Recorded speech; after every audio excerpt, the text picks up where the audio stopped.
So Apple hooked me up with an iPhone XR Red Edition, and I'm going to compare it to the difference between leaving my iPhone 6s Plus 128 gig rose gold that I had for 3 years. First big thing, to turn on my old phone, I needed a thumbprint, which worked pretty perfectly, and it was like really convenient. Now I need to use my face to unlock the phone, which sometimes gets a little tricky, like at night, you gotta change the angles, but I got used to it pretty quick, so like actually no issues there. Then when you need to confirm purchases, instead of clicking on the thumb, you just double click on this side button, which also turns on and turns off the screen. So my iPhone 6s Plus lasted about 3 years. The battery did get really low, so I got that replaced under warranty once.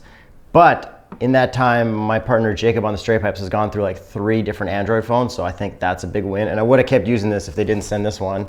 But to transfer everything from here to here was really nice, because when I was setting this up, it said, bring your phone next to the new phone and it'll automatically transfer pretty much everything. So that was really great. But then I guess another thing about this older iPhone, when I upgraded from iOS 11 to iOS 12, it did cripple some of my apps that I used for film stuff. So I guess you kind of need this newer stuff just to keep up with the newer apps, because it does get really laggy. And then I guess the biggest thing everybody cares about with phones now is the cameras. This phone on the iPhone XR is so much better than this one, but it doesn't have the double lens like the XS does, so like zooming in isn't as good.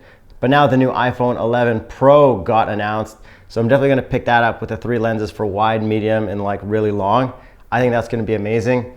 Also, the iPhone XR can shoot 24 frames a second. The iPhone 6s Plus 128 gig could not, and this one's actually a 256 gig, which is super nice. I thought I'd need an XS for like all the Insta360 One X and like DJI drone stuff I do. But this thing handles everything perfectly, and it's actually like so much faster than this that I actually turned all the animations back on because I didn't want this one to lag. Then the iPhone XR also gets portrait mode, but it's not the same portrait mode as the XS. I think XS can do portrait mode on like objects as well. You need like a special app to do it on here.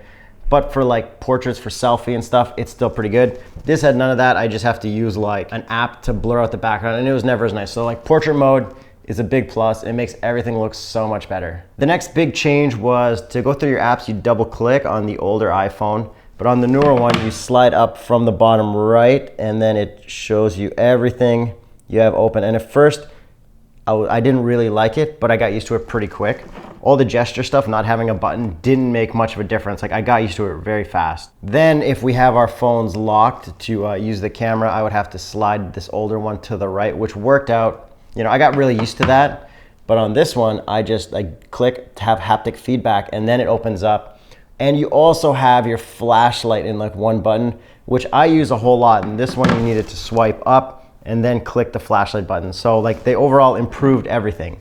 Then for that swipe up menu, let's see if I open both phones. This one you would swipe up from the bottom.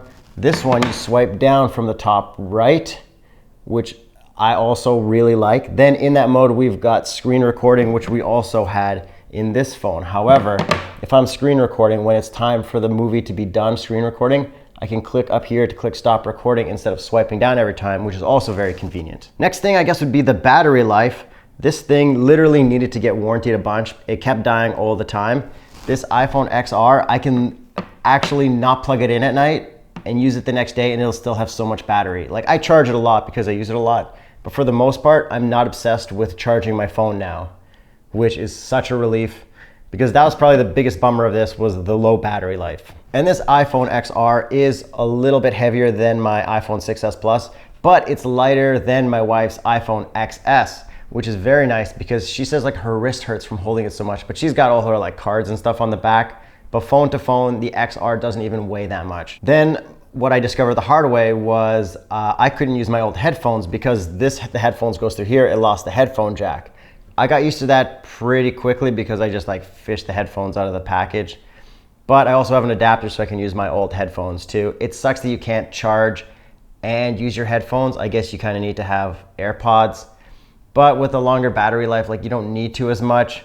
So I don't hate it. I don't know if I like not having an audio jack, but whatever. And another great reason why I love the newer iPhones is because they have wireless charging. So, you know, we do a car review show with Straight Pipes. When I'm driving in a BMW or an Audi, I can use wireless charging and wireless Apple CarPlay at the same time, which nothing on Android can do yet. and it's so convenient. Like no cables, always connected. I actually love it. And lastly, I dropped this thing so many times, pretty much nonstop. I had this hit case.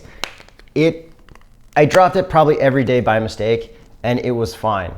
Now this one, I've got this clear little case. I've only dropped it like a few times, not too hard, but it's been solid the whole time. I'm a little nervous to see how this holds up, but this old iPhone was like almost indestructible. So I hope this one doesn't crack, but I feel like it'll be pretty good. And with the clear case, like it's pretty nice, a little bit of protection. You can still see that it's red. So I like it. I'm not one of those extra case guys anymore. Like I don't need a wide angle lens and GoPro attachments. I'm over that. So overall, would I suggest switching from an older iPhone to an iPhone XR? Highly recommend. I didn't realize how much I'd like the new iPhone until I switched. Having that extra battery life is amazing. It's so fast. There's so much more space on here, like a 256. I can have so many more images. Using the cameras better. I can't wait for the iPhone 11 Pro. I'm like definitely gonna get that because I love the 3 lenses. Having the little quick button for the flashlight is wicked too. Having the button here for the camera. Pretty much all the shortcuts, everything they changed, I really like. And I'm just so excited for the iPhone 11 Pro because I want to have all 3 lenses, all 3 cameras. Whenever I'm shooting cars and stuff, it's going to be so good. So that's my review. Highly recommend upgrading your iPhone if you have an older iPhone 6 or whatever, because the features are really nice.